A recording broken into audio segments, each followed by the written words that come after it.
राहुल गांधी कहते जे ए देश रे जीएसटी व्यवस्था गब्बर सिंह टैक्स हो तार सुधार दरकार संस्कार दरकार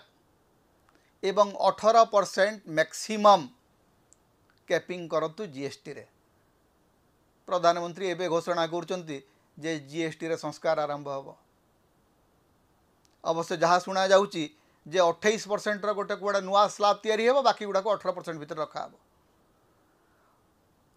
से जहाँ भी हो। राहुल गांधी जीएसटी कथा कहले आपण जीएसटी कथा मानिले, राहुल गांधी जातिगत जनगणना कथा कहले आपण ताकू स्वीकार कले, राहुल गांधी लॉकडाउन कथा कहते आपण ताकू स्वीकार कले, राहुल गांधी सारा भारत रे बुली बुली कहले जे भोट चोरी होउची आपण भी कहते भोट चोरी होउची। राहुल गांधी गोटे प्रेजेंटेशन देले कहले भोट चोरी होउची,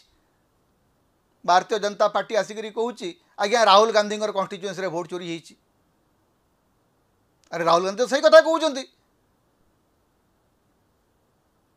राहुल गांधी जहाँ कहते भारतीय जनता पार्टी से करुच्ची,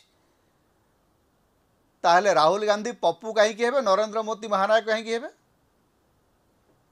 से जातिगत जनगणना ठू आरंभ करी आज पर्यंत मत कहतु जे नरेंद्र मोदी जहाँ जहाँ कहते राहुल गांधी जहाँ कहते ताकू सरकार अक्षर अक्षर पालन करुच्ची, किंतु नरेंद्र मोदी जहाँ कहते से गोटे काणी कौड़ी सत्य आपण मैंने देखी कि नरेंद्र मोदी कहते कला धन फेरे आणवे, काणी कौड़ीटे फेरई कि